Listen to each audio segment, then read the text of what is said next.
Welcome back to Peas in a Pod, the show where we delve into the captivating world of Lytton's local legends. I'm your host, Joan Pease, and I proudly serve as your state member for Lytton. In this podcast, we celebrate the rich tapestry of our community by highlighting extraordinary stories, individuals and businesses who make Lytton a truly special place to call home. In today's episode, I'm delighted to have a fascinating guest with us, Ros Kinder. Ros is a member of the Zonta Club of Brisbane East. She's a champion for women and girls, and she is a strong community advocate. So sit back, relax, and join us as we embark on this exciting adventure of celebrating Lytton's local legends. Let's dive deep into history, inspiration, and the stories that unite us as a community. Welcome to Peas in a Pod.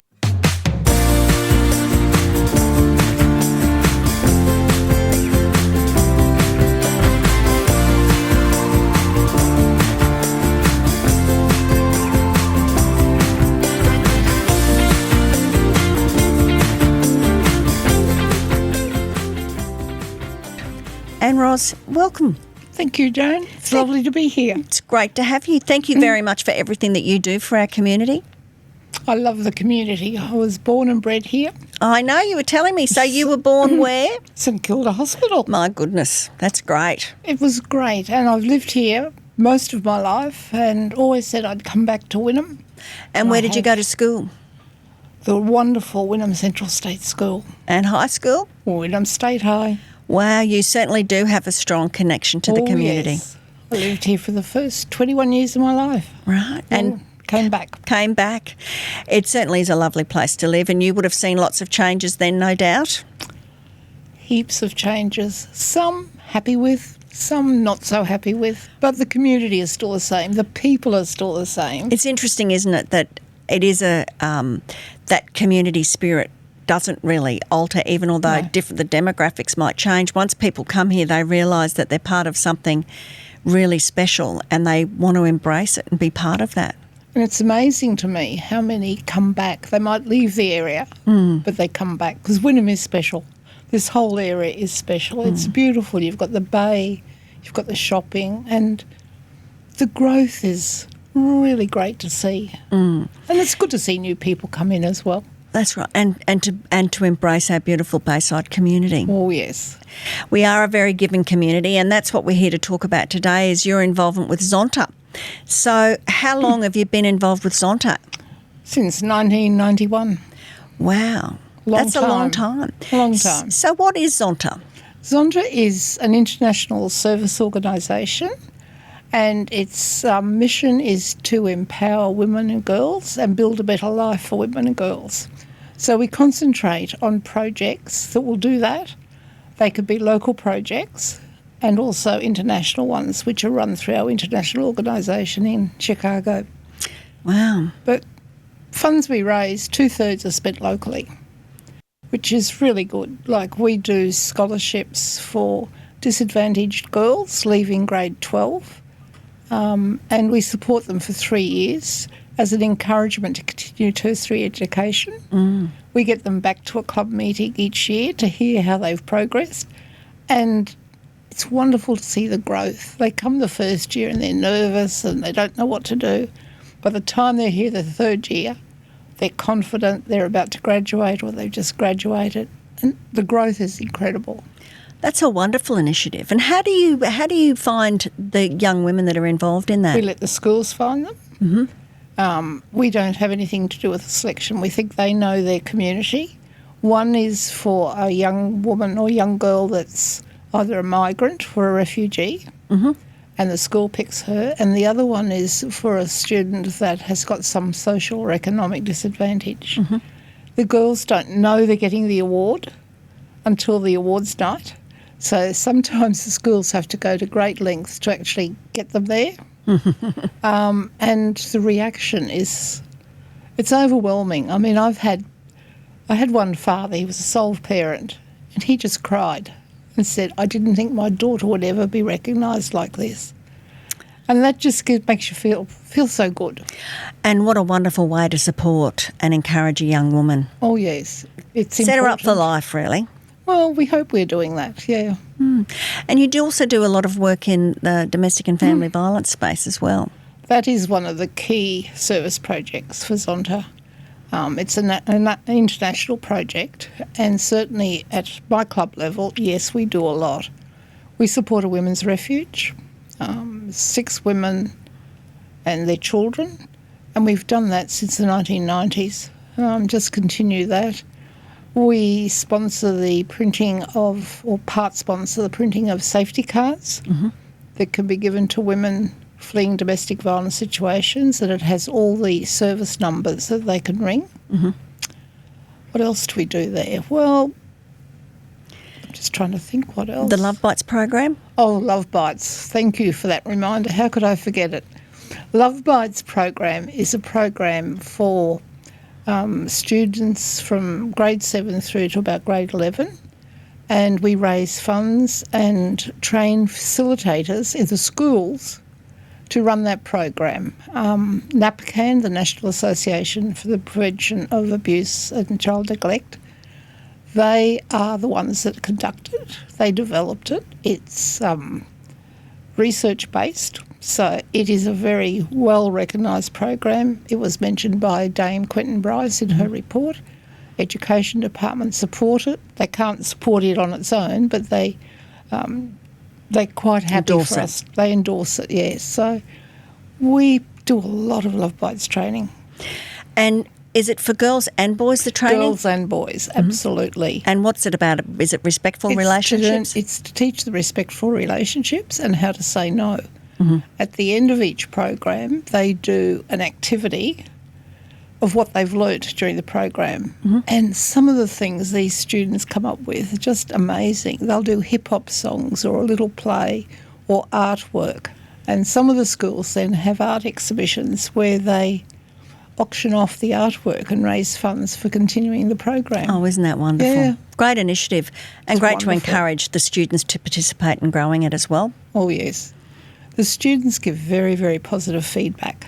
Some studies have done 12 months later on what they sort of remember or what they've used or what they've done after the program, and it's all very, very positive. It's amazing. So, Ros, I know that the Brisbane East Zonta, we work together in delivering the vigil down at Pandanus Yes. Beach, and that's really grown in popularity. It has. It's important that we have events like that where the community can come together and just remember for a few minutes the women that have suffered through domestic violence and the deaths. I mean, the death rate is just frightening, and it, despite the amount of effort and money that's going into prevention of domestic violence, it's still growing. I think part of it is perhaps women now are more comfortable in coming out and admitting their victims, and they understand more that some of the behaviours they've put up with for years is actually a form of domestic violence. So I think that education program is really important. But yeah, there's so many women that Yes. still suffer. And it's interesting that you, as an organisation, Zonta, you do the work within the community, because regardless of how much money a government will throw at this space, it is a social and community problem that governments, we all have to work together to fix. Well, that's been the message that we've been trying to Yes. get out there. And, I mean, nearly 10 years ago, I got involved with a committee you established Yes. to raise awareness of domestic violence down here in the Bayside. And initially that started off as an awareness, and now we have an annual breakfast, Yes. Paint the Bayside Orange, every November. As well as the And- vigil. And the vigil, and we've grown that breakfast from... We're past the raising awareness. I think we all know about domestic and family violence. It's what can we do about it. So our speakers over the years have changed what they do, and then now it's sort of what's available, what can you do as a bystander. So I think we're in the Bayside here, trying to broaden the knowledge base and what you can do to try and counter it, which is important. We have to get the community involved. We certainly do. We can't do and it on each our and every one of us have to be aware of what role and what an important role we play in supporting victim survivors, and to listen and hear and look out for and calling out. Call it out and actually believe their stories. That's exactly right. For a long time, a woman would say, they're suffering domestic violence, and it was ignored. Or I think what we've done as well is the police presence. The police now are more aware of it and more sympathetic to women. Initially, I think they used to try and ignore it, or it was always the woman's fault, not the man, where now I think with education of our police officers and special dedicated officers, that is changing as well. And that just reinforces what we're talking about, is that it's an entire community response. It is, absolutely. And sadly, a lot of our, we talk often these days about juvenile crime, and the stats would indicate that most of the kids that are involved in that juvenile crime are victims of family violence or have witnessed it. Yes. So, unfortunately, that is true. That's what the stats are showing, and I don't know how we get to those kids early enough. I mean, our Love Bites program that I talk about is for teenagers, but I think we've got to start with young children, maybe at kindergarten level, and teach them behaviours there, that they're not being nasty to their little friends, because you see little tiny toddlers and they don't care. I mean, they just accept people. It's as they grow up and have influence from either their family or others that you start seeing the violence. Well, you do exceptional work with Zonta, and I'm very proudly an honorary Zonta. You are. An on-zon. You're an on-zon, yes, of our club. Yes, and so at the end of the year in November, which is when you host the breakfast, it's part of the, you might like to explain about the United Nations 16 Days of Activism. Love to. We recognise the 16 Days of Activism commencing on the 25th of November each year, which is the United Nations Day for the Elimination of Domestic and Family Violence, and it goes through till the 10th of December. Which is the International Day for Peace and Harmony. Zonta clubs throughout the world participate in that, and there's a whole lot of different activities that go on. It's common now to see lots of infrastructure lit orange, at least for one night. I mean, last year I think Parliament House was lit for the whole period. We have a walk through the city where... I joined you at last year's walk. You did. And people are encouraged to wear orange. And we walk through looking at the lights, and some members of the public will say, what's this all about? So it's a chance to spread the word there.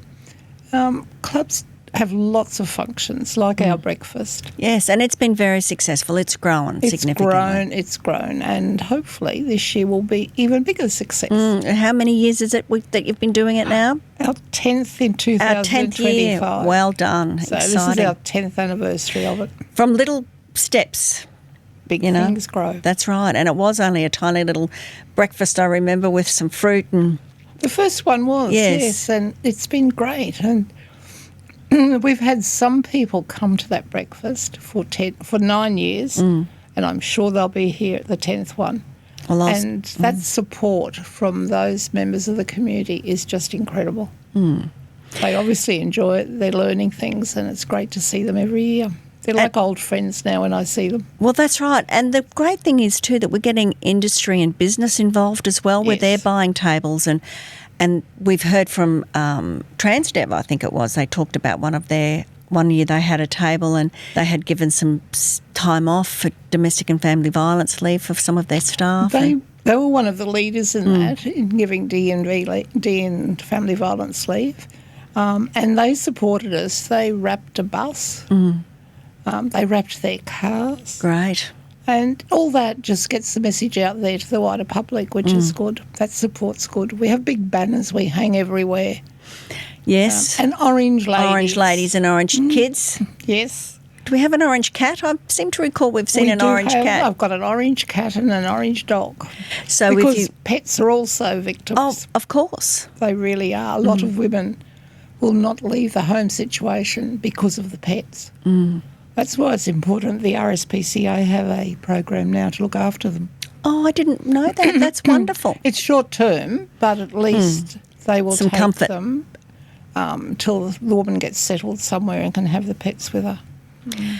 And so you were saying you've been involved with Zonta since 1991? 1991, yes. What did you do for your work, Ros? What sort of work did you do before you retired? It was mixed. I started off as a dental assistant and then a cadet radiographer at the Queensland Radium Institute. I graduated from there.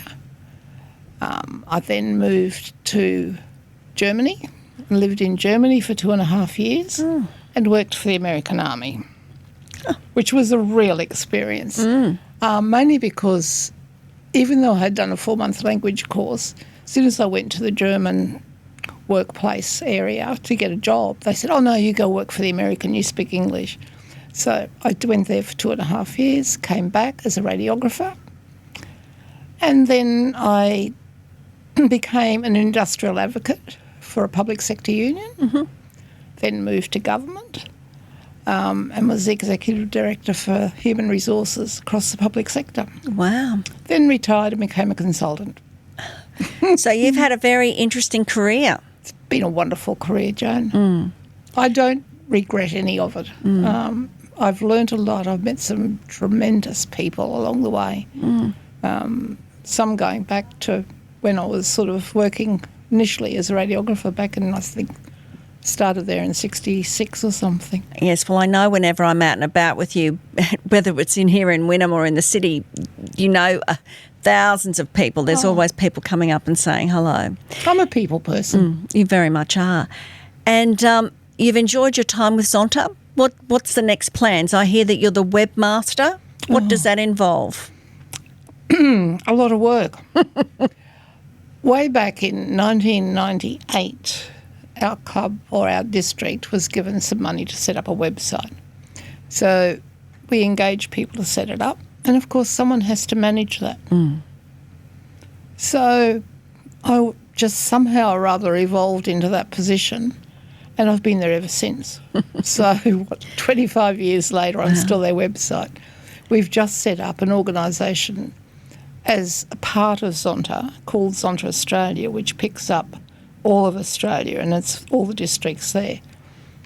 So I've just developed a website for them, and it looks like I'm going to be looking after that for the future as well. So keeps me busy. Yes, well, good on you. I mean, it's amazing work that you do, and you've got it's a great Zonta club that you're in. It's a wonderful How club. many members are in your club? I've got 24 members. Our eldest is 88, and she is a charter member. She joined when we were first formed in 1989. Wow.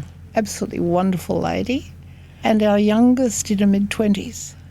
So Very it's a good range of ages and a good range of positions and people. To be a member of Zonta, really, you just have to have some experience in the profession or experience in working, and we've got that good range, so it's lovely. How often do you meet as a club? We meet once a month on a Monday night, and we start our meeting at 7 and we're always finished by 9. We have a break in the middle for some supper, a cup of tea and some bickies, and that's it.